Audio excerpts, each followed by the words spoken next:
Hasyim Asy'ari lahir pada 14 Februari 1871 di Desa Gedang, Jombang, Jawa Timur. Beliau tumbuh dalam keluarga yang sangat religius. Ayahnya, K.H. Asy'ari, dan ibunya, Nyai Halimah, adalah bagian dari keluarga ulama terpandang. Sejak kecil, Hasyim sudah terbiasa dengan suasana pesantren. Ia dikenal cerdas, tekun, dan haus ilmu. Perjalanan intelektual Hasyim Asy'ari dimulai dari pesantren-pesantren di Jawa Timur. Beliau menimba ilmu di pesantren Wonokoyo, kemudian ke pesantren Langitan, dan melanjutkan ke pesantren Tenggilis, Siwalan Panji, serta beberapa pesantren lain. Di setiap tempat, Hasyim selalu menonjol sebagai santri yang rajin dan mendalam dalam mempelajari ilmu agama. Tidak hanya menguasai fikih, ia juga mendalami hadis, tafsir, tasawuf, dan bahasa Arab. Pada usia muda, Hasyim Asy'ari berangkat ke Makkah untuk menunaikan ibadah haji sekaligus memperdalam ilmu agama. Di sana, beliau berguru pada ulama-ulama besar, salah satunya Syaikh Ahmad Khatib Al-Minangkabawi, ulama asal Minangkabau yang kala itu menjadi imam dan guru di Masjidil Haram. Dari perjumpaan ini, wawasan Hasyim semakin luas, menghubungkan pemikiran Islam tradisional Jawa dengan keilmuan Islam internasional. Beliau juga belajar pada banyak guru dari berbagai mazhab dan aliran, memperkaya pandangannya tentang keragaman dalam Islam. Setelah kembali ke tanah air, Hasyim mendirikan pesantren Tebu Ireng pada tahun 1899 di Jombang. Pesantren ini kelak menjadi salah satu pesantren terbesar dan paling berpengaruh di Indonesia. Di Tebu Ireng, Hasyim Asy'ari memadukan tradisi klasik pesantren dengan semangat pembaruan. Ia mengajarkan kitab-kitab kuning yang menjadi rujukan utama santri, tetapi juga menekankan pentingnya akhlak, kedisiplinan, serta peran santri dalam masyarakat. K.H. Hasyim Asy'ari bukan hanya seorang pendidik, tetapi juga seorang pejuang. Saat bangsa Indonesia masih berada dalam cengkeraman penjajahan Belanda, beliau mengingatkan pentingnya menjaga identitas keislaman dan kebangsaan. Melalui pesantrennya, ia menanamkan semangat cinta tanah air. Baginya, membela tanah air adalah bagian dari iman. Pada tahun 1926, K.H. Hasyim Asy'ari bersama para ulama lain mendirikan organisasi Nahdlatul Ulama atau NU. Organisasi ini menjadi wadah besar para kiai dan santri untuk menguatkan Islam Ahlussunnah wal Jamaah di Nusantara. NU lahir sebagai jawaban atas tantangan zaman, masuknya modernisasi, kolonialisme, serta munculnya pemikiran-pemikiran baru yang seringkali tidak sejalan dengan tradisi Islam Nusantara. Melalui NU, Hasyim Asy'ari ingin memastikan bahwa ajaran Islam yang penuh toleransi, menghargai tradisi, dan tetap berpegang pada syariat bisa terus berkembang di Indonesia.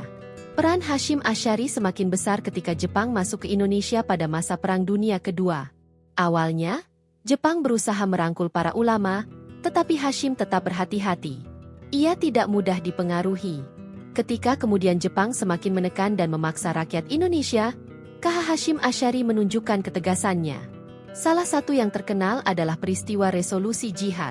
Pada Oktober 1945, setelah proklamasi kemerdekaan Indonesia, Belanda berusaha kembali menguasai Nusantara dengan membonceng pasukan sekutu.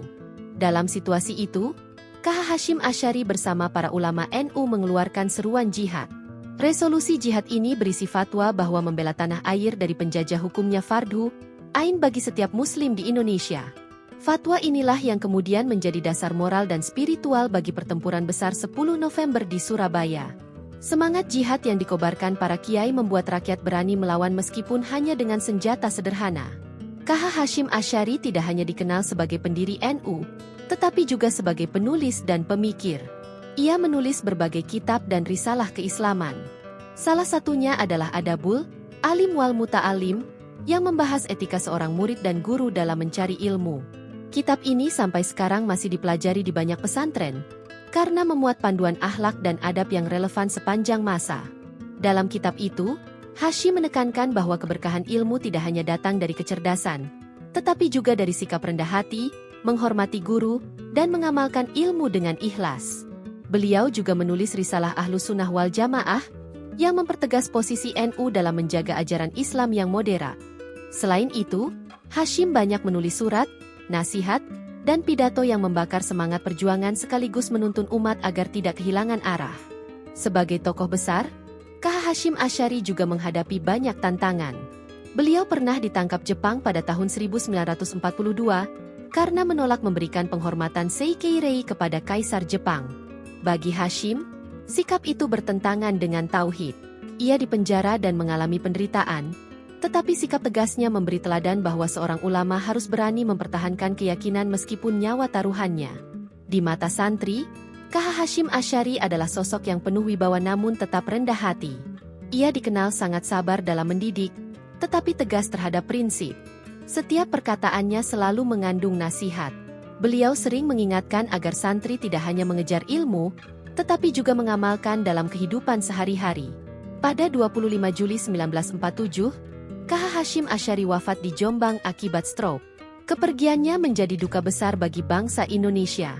Ribuan orang hadir mengantarkan jenazah beliau ke pemakaman di Kompleks Pesantren Tebu Ireng. Namun meski jasadnya tiada, warisan perjuangan dan pemikiran KH Hashim Asy'ari tetap hidup hingga kini. Nahdlatul Ulama yang ia dirikan berkembang menjadi organisasi Islam terbesar di Indonesia. Pesantren Tebu Ireng terus melahirkan ulama, pemimpin, dan cendekiawan. Kitab-kitab karya beliau masih diajarkan. Dan semangat resolusi jihad yang beliau kobarkan tetap dikenang sebagai salah satu tonggak perjuangan bangsa Indonesia. KH Hashim Asy'ari adalah contoh ulama yang mampu memadukan ilmu, iman, perjuangan, dan cinta tanah air. Beliau bukan hanya milik NU, tetapi milik seluruh bangsa Indonesia. Dari beliau kita belajar bahwa agama dan nasionalisme bisa berjalan seiring, bahwa membela negara adalah bagian dari ibadah, dan bahwa ilmu yang bermanfaat adalah ilmu yang diamalkan untuk kepentingan umat. Hingga kini, nama KH Hashim Asy'ari tercatat sebagai pahlawan nasional. Setiap peringatan Hari Santri pada 22 Oktober, bangsa Indonesia mengenang resolusi jihad yang lahir dari gagasannya.